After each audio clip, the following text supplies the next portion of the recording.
പ്രണയ സാഫല്യം. രചന സുഖിൽ വി രവി. അവതരണം ഷാഹുൽ മലയിൽ. Editing Faisal C Noonjeri. പൂമുഖവാതിൽക്കൽ സ്നേഹം വിടർത്തുന്ന പൂന്തിങ്കളാവുന്നു ഭാര്യ. ഇങ്ങനൊരു ഭാര്യയാവാനുള്ള തയ്യാറെടുപ്പിലാണ് നമ്മുടെ ഹെയ്ത്തൽ. കല്യാണം കഴിഞ്ഞിട്ട് 2 ദിവസം ആവുന്നേ ഉള്ളൂ. അറേഞ്ച്ഡ് മാരേജ് ആയ കാരണം രണ്ടാൾക്കും പരസ്പരം അവരുടെ ഇഷ്ടാനിഷ്ടങ്ങൾ മനസ്സിലാക്കാനുള്ള ടൈമൊന്നും കിട്ടിയിട്ടില്ല. കല്യാണം എല്ലാം പെട്ടെന്നായ കാരണം രണ്ടാൾക്കും അധികം ഫോണിൽ കൂടെ സല്ലപിക്കാനൊന്നും സമയം കിട്ടില്ലെന്ന് പറയുന്നതും ശരി. സത്യം പറഞ്ഞാൽ കല്യാണം ഉറപ്പിച്ചപ്പോൾ തന്നെ അവൻ പറഞ്ഞിരുന്നു അവളോട് എപ്പോഴും ഇങ്ങനെ വിളിക്കണമെന്നില്ല, എന്തെങ്കിലും അത്യാവശ്യ കാര്യം പറയാനുണ്ടെങ്കിൽ മാത്രം വിളിച്ചാൽ മതി. അതുകൊണ്ട് പിന്നെ അവളും വലിയ താല്പര്യമൊന്നും കാണിച്ചില്ല അങ്ങോട്ട് വിളിക്കാൻ. എബിൻ വീട്ടിലേക്ക് വരുമ്പോൾ കാണുന്നത് ഉമ്മറപ്പടിയിലിരുന്ന് ഉറങ്ങുന്ന ഹെയ്ത്തലിനെയാണ്.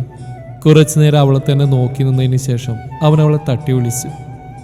കൊച്ചുകുട്ടികളെ പോലെ അവൾ കണ്ണൊക്കെ തിരുമ്മി നോക്കുമ്പോൾ കാണുന്നത് കൈരണ്ടും കെട്ടി തന്നെ നോക്കിയേക്കുന്ന എബിനെയാണ്. പൊടുന്നനെ അവൾ ചാടി എഴുന്നേറ്റു അവനോട് ചോദിച്ചു, ഇച്ചായനിപ്പോ വന്നു? ഞാൻ ഇച്ചായൻ വരുന്നേ നോക്കിയിരിക്കായിരുന്നു. കുറെ നേരം വന്നിട്ട്. സോറി ചായ, ഞാനൊന്ന് മയങ്ങിപ്പോയി. വളരെ നിഷ്കളങ്കതയോടെ അവൾ അവനോട് പറഞ്ഞു. ഞാൻ പറഞ്ഞോ എനിക്ക് വേണ്ടി കാത്തിരിക്കാൻ? എടുത്തടിച്ച പോലെ അവൻ അവളുടെ മുഖത്ത് നോക്കി പറഞ്ഞു. അവന്റെ ഭാഗത്തുനിന്നും ഇങ്ങനെ ഒരു പ്രതികരണം അവൾ ഒരിക്കലും പ്രതീക്ഷിക്കാത്തതിനാൽ അത് കേട്ടപ്പോൾ അവൾക്ക് എന്തോ വല്ലാതെയായി. അത് പിന്നെ ഇച്ചായ, അവൾ എന്തു പറയണമെന്നറിയാതെ വിക്കി. നിന്നോട് ചോദിച്ച കേട്ടില്ലാന്നുണ്ടോ? ആരും പറഞ്ഞല്ല, ഇതൊക്കെ ഒരു ഭാര്യയുടെ കടമയല്ലേ. എങ്ങനെയൊക്കെ അവൾ അവനോട് പറഞ്ഞൊപ്പിച്ചു. നീ എന്താ ഒരു ഭാര്യയുടെ അധികാരം സ്ഥാപിച്ചെടുക്കാൻ ശ്രമിക്കുകയാണോ? അവൻ അവളോട് ചോദിച്ചു. എന്താ ഇച്ച ഇങ്ങനെയൊക്കെ പറയുന്നേ? ഇങ്ങനെ ദേഷ്യപ്പെടാൻ മാത്രം ഞാനൊന്നും ചെയ്തില്ലല്ലോ. തൻ്റെ ഉള്ളിലെ സങ്കടം പുറത്തു കാണിക്കാതെ അവൾ അവനോട് പറഞ്ഞു. എനിക്ക് വേണ്ടി ആരും കാത്തിരിക്കണ്ട, എനിക്കത് ഇഷ്ടമല്ല, അത്ര തന്നെ. അവളുടെ മുഖത്ത് നോക്കി പറഞ്ഞിട്ട് അവൻ അകത്തേക്ക് പോയി. കല്യാണം ഉറപ്പിച്ച സമയത്ത് എപ്പോഴും ഇങ്ങനെ വിളിച്ചുകൊണ്ടിരിക്കണമെന്നൊക്കെ ഇച്ചായൻ പറഞ്ഞപ്പോൾ ഞാൻ വിചാരിച്ചു ജോലി തിരക്കൊണ്ടോ മറ്റായിരിക്കും എന്നെ പറഞ്ഞെന്ന്. പിന്നെ ഞാനും കരുതി ഇനി 2 ആഴ്ച കൂടിയല്ലേ ഉള്ളൂ കല്യാണത്തിന്, അത് കഴിഞ്ഞ് ഇഷ്ടം പോലെ അവിടെ ചെന്ന് മിണ്ടാലോന്ന്. ഇവിടെ വന്നപ്പോൾ Chankaran again on the coconut tree. കല്യാണം കഴിഞ്ഞ് ഇന്നലെ വീട്ടിലേക്ക് വലതുകാല് വെച്ച് കയറുമ്പോൾ മനസ്സിൽ തീരുമാനിച്ച് ഉറപ്പിച്ച 2 കാര്യങ്ങളേ ഉണ്ടായിരുന്നുള്ളൂ. മരുമകൾക്ക് പകരം ഈ വീട്ടിലെ ഒരു നല്ല മകളായി നല്ലൊരു ഭാര്യയായിട്ട് ഇരിക്കാൻ എനിക്ക് എന്നും കഴിയണേ കർത്താവേന്ന്. ഇങ്ങനെ പോവുകയാണെങ്കിൽ ഒരു നല്ല ഭാര്യ ആയിരിക്കാന്നുള്ളത് എനിക്കൊന്ന് ആലോചിക്കേണ്ടിയിരിക്കുന്നു. ഇനി ഇങ്ങേർക്ക് വല്ല തേപ്പും കിട്ടിക്കാണു കർത്താവേ, അതുകൊണ്ടാണോ എന്നോട് സംസാരിക്കാനൊരു വൈക്ലഭ്യം? ഞാനിവിടെ തന്നെ ഉണ്ടല്ലോ, കണ്ടുപിടിച്ചോളാം. അവൻ പോയ വഴിയെ നോക്കിക്കൊണ്ട് മനസ്സിൽ പറഞ്ഞു. റൂമിലേക്ക് കയറി വന്ന അവളോട് അവൻ ചോദിച്ചു, നീ കഴിച്ചോ? ഇല്ലെന്ന് അവൾ തലയാട്ടി കാണിച്ചു. അതെ, സമയമാകുമ്പോൾ ഭക്ഷണം കഴിച്ച് കിടന്നോളൂ, വെറുതെ മഞ്ഞും കൊണ്ട് എനിക്ക് വേണ്ടി ഇങ്ങനെ കാത്തിരിക്കണ്ട. ഫോണും വാച്ചും വാലറ്റും ടേബിളിലേക്ക് വെക്കുന്നുണ്ട് തെല്ല് ഗൗരവത്തോടെ അവൻ അവളോട് പറഞ്ഞു. എന്താ ഇച്ചായ ഇങ്ങനെയൊക്കെ പറയണേ? ഇച്ചായന് വേണ്ടിയല്ലാതെ പിന്നെ ഞാൻ ആർക്ക് വേണ്ടിയാ കാത്തിരിക്കുക? എൻ്റെ കാര്യങ്ങളെല്ലാം ഞാൻ തന്നെ ചെയ്യാറ്. കല്യാണം കഴിഞ്ഞത് ഇത് പെട്ടെന്നൊന്നും മാറ്റാൻ പറ്റില്ല. പിന്നെ നീ നിന്റെ കാര്യം മാത്രം നോക്കിയാൽ മതി, എൻ്റെ കാര്യത്തിൽ ഇടപെടാൻ വരണ്ട. ഇനി അറിഞ്ഞില്ല വേണ്ട, കേട്ടല്ലോ. ഇത്രയും അവളുടെ മുഖത്ത് നോക്കി പറഞ്ഞിട്ട് ടർക്കിയെടുത്ത് അവൻ വാഷ്റൂമിലേക്ക് പോയി. അല്ല, എന്തപ്പോൾ ഇവിടെ ഉണ്ടായി? ഒരുമിച്ചിരുന്ന് ഭക്ഷണം കഴിക്കാമെന്ന് വെച്ച് കാത്തിരുന്നതിനാണോ ഇങ്ങനെ ഉറഞ്ഞു തുള്ളി പോയത്? പറഞ്ഞു കേട്ടില്ലേ, എന്നെ കാത്തിരിക്കേണ്ട, സമയമാകുമ്പോൾ കഴിച്ചിട്ട് കിടന്നോളാം. നല്ല വാക്ക് പറഞ്ഞില്ലെങ്കിലും കുഴപ്പമില്ല, ഒന്ന് മയത്തിലൊക്കെ പറഞ്ഞൂടെ? ഇങ്ങനെ മുഖത്തടിച്ച പോലെ പറയണം. ഒരു സ്നേഹമില്ലാത്ത കാലമാണ്. എന്തിനാ പിന്നെ ഇങ്ങോട്ട് കെട്ടിക്കൊണ്ട് വന്ന്? സമയാസമയം ഫുഡ് കഴിച്ച് കിടന്നുറങ്ങാനാണെങ്കിൽ എനിക്ക് എൻ്റെ വീട്ടിൽ തന്നെ നിന്നാൽ പോരെ. നിങ്ങൾ കല്യാണം കഴിക്കുന്ന വല്ല ആവശ്യമുണ്ടോ? അവൾ ഓരോന്ന് എണ്ണിപ്പെറുക്കിക്കൊണ്ട് കട്ടിലേക്ക് ഇരുന്നു. അല്ലെങ്കിൽ ഈ കണ്ണീർ സീരിയലിലെ പെണ്ണുകളെ കൂട്ടുന്നു നമ്മുടെ ക്യാരക്ടറിന് സൂട്ടാവില്ല. ഉരുളക്കുപ്പേരി പോലെ മറുപടി കൊടുത്താലേ ഇങ്ങോട്ടൊപ്പം പിടിച്ചിക്കാൻ പറ്റത്തുള്ളൂ. പക്ഷേ എന്തു ചെയ്യാനാ? കല്യാണത്തിന് 1 ആഴ്ച മുമ്പ് തന്നെ തുടങ്ങിയിരുന്നു പോരാളിയുടെ ഉപദേശം. നിന്റെ തല്ലുള്ളിത്തരങ്ങളൊന്നും അവിടെ കാണിക്കരുത്. രാവിലെ മൂട്ടിൽ വെയിലടിക്കണവരെ കിടന്നുറങ്ങാണ്ട് രാവിലെ എഴുന്നേറ്റ് കുളിച്ച് അടുക്കളയിൽ പോയി അമ്മയെ സഹായിക്കണം. ഇവിടുത്തെ പോലെ നേരത്തെ പോയി ഫുഡ് കഴിച്ച് കിടന്നുറങ്ങിക്കളയരുത്. ഭർത്താവ് കഴിച്ചതിന് ശേഷം മാത്രമേ കഴിക്കാവൂ. അങ്ങനെ ചെയ്യണം, ഇങ്ങനെ ചെയ്യണം, ബ്ലാ ബ്ലാ ബ്ലാ. ഉപദേശത്തിൻ്റെ ഒരു കൂമ്പാരം തന്നെയായിരുന്നു പോരാളിയുടെ. എൻ്റെ കർത്താവേ, എന്നെ നീ നന്നാവും സമ്മതിക്കില്ല അല്ലേ? മുകളിലേക്ക് നോക്കിക്കൊണ്ട് മനസ്സിൽ ആത്മകഥം പറഞ്ഞു. എബിൻ കുളി കഴിഞ്ഞൊരു 3/4 ഇട്ട് തല തോർത്തിക്കൊണ്ട് വരുമ്പോൾ കാണുന്ന മേലോട്ട് നോയിക്കൊണ്ട് പിറുപിറുക്കുന്ന ഹെയ്ത്തലിനെയാണ്. ഇവൾക്കെന്താ വല്ല വട്ടുണ്ടോ ഒറ്റയ്ക്കിരുന്ന് ഇങ്ങനെ സംസാരിക്കാൻ? ഒരു നിമിഷം അവനൊന്ന് സംശയിച്ചു. എന്താടി ഇങ്ങനെ ഇത് പിറുപിറുക്കണേ? നിനക്ക് വല്ല വട്ടുണ്ടോ? അവൻ്റെ ഉള്ളിലെ സംശയത്തെ മറച്ചു വെക്കാതെ അവൻ അവളോട് ചോദിച്ചു. വട്ട് നിങ്ങളുടെ കുഞ്ഞമ്മക്കട മനുഷ്യ എന്ന് പറയാൻ നാവ് ചൊറിഞ്ഞു വന്നതാണ്. പിന്നെ തിരിച്ചുള്ള ആക്രമണം ചിലപ്പോൾ ആരോഗ്യത്തിന് ഹാനികരമായേക്കാം എന്നുള്ളതുകൊണ്ട് ഞാൻ ആ ശ്രമം ഉപേക്ഷിച്ചു, അല്ലാതെ പേടിച്ചിട്ടൊന്നല്ല കേട്ടോ. അവൾ സംയമനം പാലിച്ച് അവൻ പറയുന്നെല്ലാം കേട്ടു നിന്നു. ഇന്നലെ മുതൽ ഞാൻ നിന്നെ ശ്രദ്ധിക്കുന്നുണ്ട്. ആകെ മൊത്തൊരു വശപ്പിശക്ക് ലുക്ക്. ഒറ്റയ്ക്കിരുന്ന് ചിരിക്കുന്നു, മേലോട്ട് നോക്കി പിറുവിറുക്കുന്നു. പോരാത്തിന് റൂമിലൊന്നും സ്ഥലമില്ലാത്ത പോലെ അവൾ പുറത്തു പോയിരുന്ന് മഞ്ഞും കൊണ്ട് വായും തുറന്ന് പിടിച്ച് ഉറങ്ങുന്നു. അവിടെ ഇരുന്ന് മഞ്ഞും കൊണ്ട് വല്ല അസുഖം വന്നാലേ ഞാൻ തന്നെ കൊണ്ടുപോകണ്ടേ? ഒരലർച്ചയായിരുന്നത്. അല്ലെങ്കിൽ മനുഷ്യന് 100 കൂട്ടം പ്രശ്നങ്ങളാ. അതിനിടയിലാ ഇങ്ങനൊരു മാരണം കൂടി. എൻ്റെ കർത്താവേ, ഏത് നേരത്താണോ എന്തോ അമ്മയോട് ഈ കല്യാണത്തിന് സമ്മതാണെന്ന് പറയാൻ തോന്നിയത്. അവൻ ആരോടുന്നില്ല പറഞ്ഞിട്ട് കയറി കണ്ടിട്ട് അവളെ നോക്കി. എല്ലാം കേട്ടുകൊണ്ട് തലയും കുമ്പിട്ട് നിൽക്കുവാണ് കക്ഷി. എൻ്റെ അമ്മ പറഞ്ഞു തന്ന കാര്യങ്ങളൊക്കെ പ്രാവർത്തിയാക്കാനുള്ള കാട്ടിക്കൂട്ടലുകളായിരുന്നു ഇതെന്ന് ഞാൻ എങ്ങനെ ഈ വെട്ടുപോതിനോട് പറഞ്ഞ് മനസ്സിലാക്കും എൻ്റെ കർത്താവേ. അല്ലെങ്കിൽ എനിക്കറിയായിരുന്നു ഇതിങ്ങനെയൊക്കെ തന്നെ നടക്കുമെന്ന്. നമ്മളായിട്ട് തന്നെ നിന്നാൽ മതിയായിരുന്നു. വെറുതെ ഓരോന്നൊക്കെ കാട്ടിക്കൂട്ടി അങ്ങയുടെ വായിലിരിക്കുന്ന മുഴുവൻ കേട്ടു. അവൾ സ്വയം മനസ്സിൽ പറഞ്ഞു. അത് പിന്നെ ഇച്ചായ, ഞാൻ ഇച്ചായനെയും കാത്തിരുന്ന വന്നിട്ട് ഒരുമിച്ച് ഫുഡ് കഴിക്കാമെന്ന് വിചാരിച്ച്. കാത്തിരുന്ന് ഞാനവിടെ ഇരുന്ന് ഉറങ്ങിപ്പോയി. സോറി ചായ. അവൾ വളരെ നിഷ്കളങ്കതയോട് അവനോട് പറഞ്ഞു. അവളുടെ പറച്ചിലെ എക്സ്പ്രഷനെല്ലാം കണ്ട് അവന്റെ ചുണ്ടിലൊരു ചെറുചിരി പൊടിഞ്ഞുവെങ്കിലും അവനെ തന്ത്രപൂർവ്വം മറച്ചു പിടിച്ചുകൊണ്ട് അതിന് മറുപടിയായി ഒന്ന് മോളുക മാത്രം ചെയ്തിട്ട് വാർഡ്രോബ് തുറന്ന് ഒരു ടീഷർട്ട് എടുത്തിട്ട് അവൻ ഹാളിലേക്ക് പോയി. അവൻ പോയി ഒരു 5 മിനിറ്റ് അവൾ റൂമിൽ തന്നെ ചുറ്റിപ്പറ്റി നിന്നിട്ടും അവൾ ഹാളിലേക്ക് പോയി. അവൾ ചെല്ലുമ്പോൾ കാണുന്ന ഡൈനിങ് ടേബിളിൽ നിന്ന് ഫുഡ് കഴിക്കുന്ന എബിനെയാണ്. അത് കണ്ടപ്പോൾ ദേഷ്യമാണോ സങ്കടമാണോ എന്നറിയില്ല, ഒരു തരം വികാരം അവളുടെ മനസ്സിൽ ഉടലെടുത്തു. ഇങ്ങേർക്ക് വേണ്ടിയാണല്ലോ കർത്താവേ മനുഷ്യന് ഇത്രയും നേരം വിശപ്പ് സഹിച്ച് കാത്തിരുന്ന്. കണ്ണീച്ചോരില്ലാത്ത ദുഷ്ടൻ കഴിക്കുന്നുണ്ടില്ലേ? ഒന്ന് വിളിച്ചാലെന്താ? വായിന് മുത്തുപൊഴിയോ? അവൾ മനസ്സിൽ പറഞ്ഞുകൊണ്ട് ഒരു പ്ലേറ്റ് എടുത്ത് വെച്ച് അവന്റെ എതിർവശത്ത് വന്നിരുന്നു. അവൾ വന്നിരുന്നു. അവൻ കഴിപ്പ് മതിയാക്കി എഴുന്നേറ്റ് പോയി. അവളെ വിളിക്കാതെ വന്ന് ഭക്ഷണം കഴിച്ച ദേഷ്യത്തിന് അവൾ അതൊന്നും മൈൻഡ് ചെയ്യാതെ കാസറോളിൽ നിന്ന് ചപ്പാത്തിയും തൊട്ടപ്പുറത്തായിരിക്കുന്ന ബോളിൽ നിന്ന് ചിക്കൻ കറിയും പ്ലേറ്റിലേക്ക് പകർത്തി. അവൾ ഫുഡിൽ മാത്രം കോൺസെൻട്രേറ്റ് ചെയ്തു. അല്ല പിന്നെ നമ്മളോട് അക്കാളി. കഴിച്ചു കഴിഞ്ഞ് പ്ലേറ്റ് എല്ലാം കഴുകി വെച്ച് അവൾ റൂമിലേക്ക് പോയി. അവൾ വരുമ്പോൾ എബിൻ സെറ്റിൽ നിന്ന് ഫോണിൽ കുത്തിക്കൊണ്ടിരിക്കുകയായിരുന്നു. ഇടയ്ക്കിടയ്ക്ക് അതിലേക്ക് നോക്കി ചിരിക്കുന്നുണ്ട്. കല്യാണം ഉറപ്പിച്ചിട്ട് ഇതേവരെ എന്നോട് നേരാവണ്ണം സംസാരിച്ചിട്ട് കൂടിയില്ല. എന്തിന്? എൻ്റെ പേര് പോലും അറിയുന്ന ആർക്കറിയാം? എന്നിട്ട് ഇപ്പം ഏതോ ഒരുത്തിയോട് ഇരുന്നോണ്ട് ചാറ്റിക്കൊണ്ടിരിക്കുക. ആണോ ഇല്ലാത്ത മനുഷ്യൻ. ദേഷ്യവും സങ്കടവും എല്ലാം മനസ്സിൽ തന്നെ അടക്കി വെച്ച് വിരലിൽ ചുറ്റിക്കറക്കിക്കൊണ്ട് റൂമിൽ അങ്ങോട്ടും ഇങ്ങോട്ടും ഇലാത്തിക്കൊണ്ടിരുന്നു. ഇടയ്ക്ക് അവൾ അവനെ ഒന്ന് പാളി നോക്കും. ഇപ്പോഴുമുണ്ട് അങ്ങയുടെ മുഖത്തൊരു പരട്ട ചിരി. അതുകൂടി കണ്ടതോടെ അവളുടെ സകല നിയന്ത്രണവും നഷ്ടപ്പെട്ടു.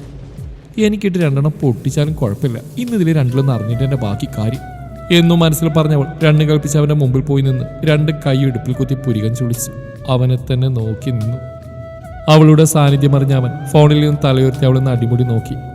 അവളുടെ നിൽപ്പും ഭാവമൊക്കെ കണ്ടപ്പോൾ തന്നെ അവൻ്റെ ഉള്ളിലൊരു ചിരി പൊടിഞ്ഞുവെങ്കിലും അവനത് മുഖത്ത് പ്രകടിപ്പിക്കാതെ അവളുടെ മുഖത്തേക്ക് നോക്കിക്കൊണ്ട് ഗൗരവം ഒട്ടും കുറക്കാതെ തന്നെ അവൻ പറഞ്ഞു. എന്താടി ഉരുട്ട് നോക്കി പേടിപ്പിക്കണേ? കഴിച്ചു കഴിഞ്ഞാൽ പോയി കിടന്നുറങ്ങടി. എന്താ ഞാനിവിടെ നിൽക്കുന്നതുകൊണ്ട് നിങ്ങൾക്ക് വല്ല ബുദ്ധിമുട്ടുണ്ടോ? അവളും വിട്ടുകൊടുത്തില്ല.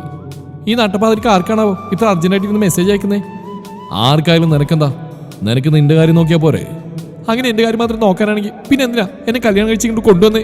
ഇപ്പം അവളുടെ മുഖത്ത് ദേഷ്യമോ സങ്കടമോ ഒന്നും തന്നെ കാണാൻ കഴിയുന്നില്ല. ഒരുതരം നിർവികാരത മുറ്റിയ മുഖം.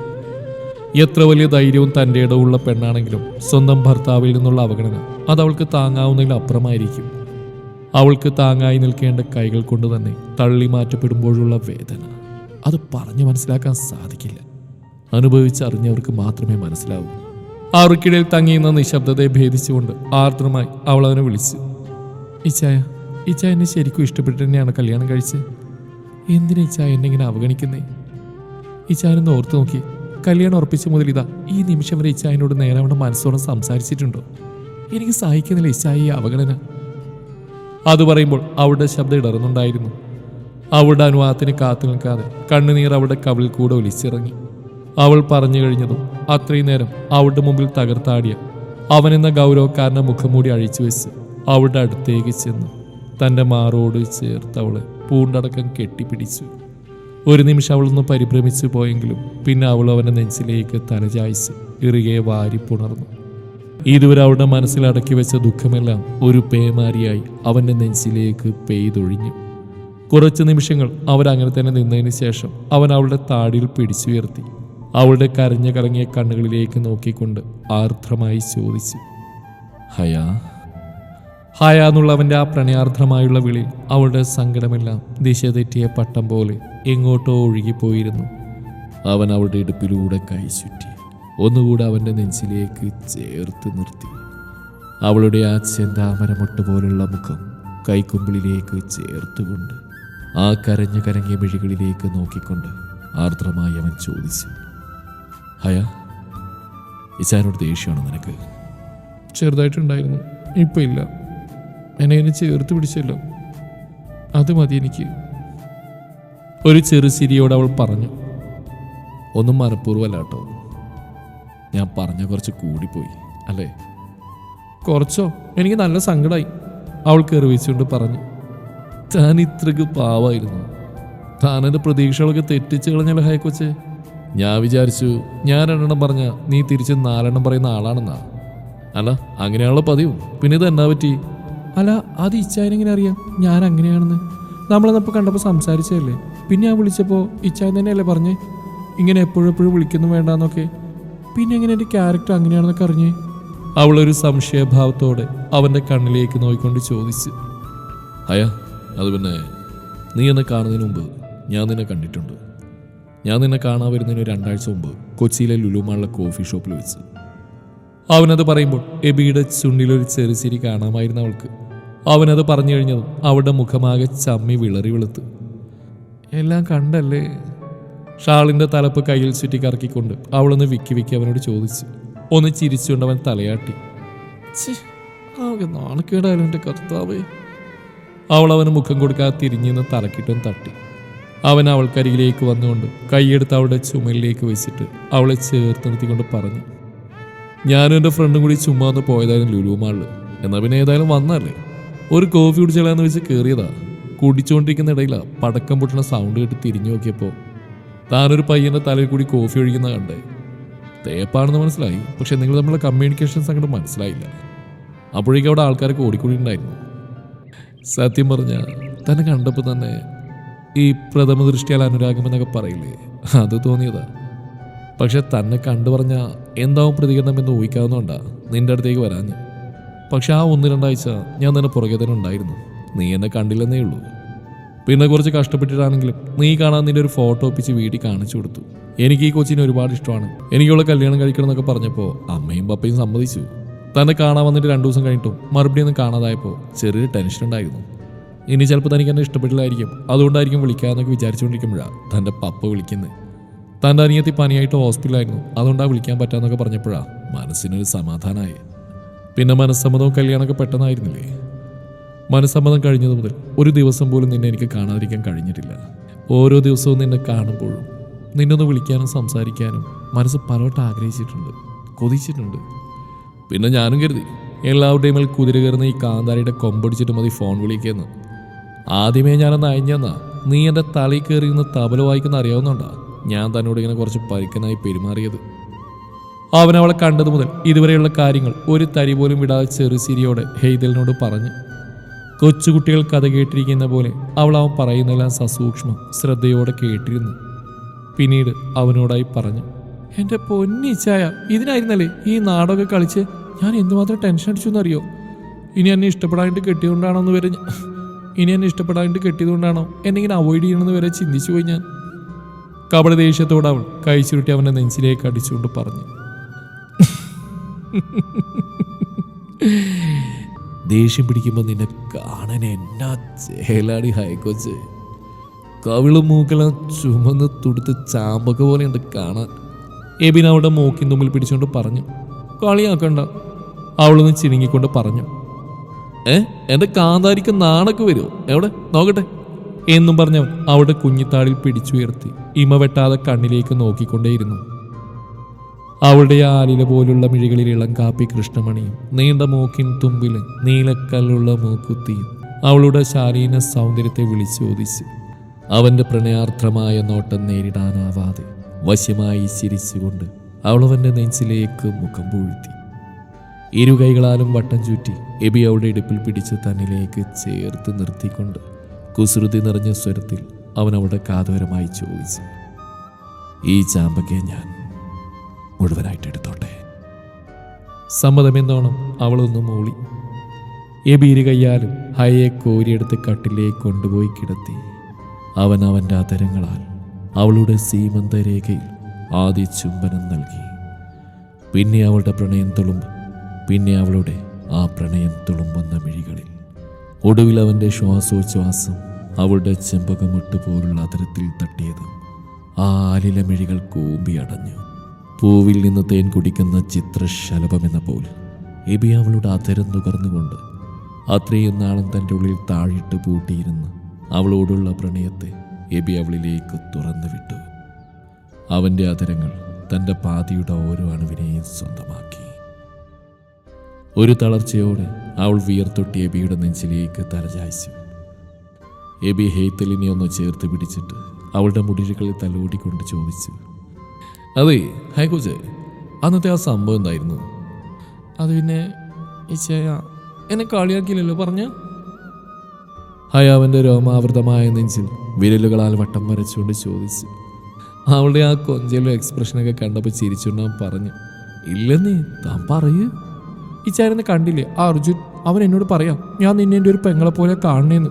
3 വർഷമായിട്ടുള്ള കൂട്ടവനോട് അവൻ്റെ ചില നേരത്തെ പെരുമാറ്റം സംസാരമൊക്കെ കാണുമ്പോൾ ഞാൻ വിചാരിക്കും അവനും എന്നോട് ഇഷ്ടമായിരിക്കുന്നു, അതുകൊണ്ടൊക്കെയാണ് പോയി ഇഷ്ടമെന്നൊക്കെ പറഞ്ഞ്. പക്ഷേ ഒട്ടും പ്രതീക്ഷിക്കാതെയുള്ള അവൻ്റെ മറുപടിയും കൂട്ടുകാരുടെ കളിയാക്കലും കൂടി ആയപ്പോൾ ദേഷ്യ അമർഷവും കൊണ്ട് എൻ്റെ കൈ വിട്ടുപോയി. മുഖം അടച്ചൊന്ന് കൊടുത്തു ഞാൻ അത്രേ ചെയ്തുള്ളൂ. ഞാൻ വേറെ ഒന്നും ചെയ്തില്ല, ഇത്രേ ചെയ്തുള്ളൂ. അതിനാണ് ഇവന്മാർ ഇങ്ങനെ ബഹളം വെക്കുന്നത്. അവളുടെ മുഖഭാവം കണ്ടിട്ട് അവന് ചിരി പിടിച്ചു നിർത്താൻ കഴിയാതെ പുറത്തേക്ക് വന്നു. ഒടുവിൽ അതൊരു പൊട്ടിച്ചിരിയായി. എന്റെ ഹയ, നീ ഒരു സംഭവമല്ല, പ്രസ്ഥാനം. ഹയ അവന്റെ രോമാവൃതമായ നെഞ്ചിലൊന്ന് തഴുകിയിട്ട് അവളുടെ ആ കുഞ്ഞിപ്പല്ലുകൾ ആഴ്ത്തിക്കൊണ്ട് അവന്റെ നെഞ്ചിലൊരു കടി വെച്ച് കൊടുത്തു. എടി കുട്ടി പിശാച്, നിന്നെ കൊല്ലുവടി. അവൻ തന്നെ നെഞ്ചിൽ തടവിക്കൊണ്ട് ചോദിച്ചു, ഇങ്ങനെ പോവാണെങ്കിലേ ഞാൻ ഇച്ചാനെ സ്നേഹിച്ച് കൊല്ലും കാന്താരി എന്നും മനസ്സിൽ പറഞ്ഞ് അവൻ അവളുമായുള്ള ഒരു സന്തോഷമായൊരു നാളെ ഓർത്തുകൊണ്ട് അവളെ തന്നെ നെഞ്ചോട് ചേർത്ത് പിടിച്ച് നിദ്രയെ പുൽകി.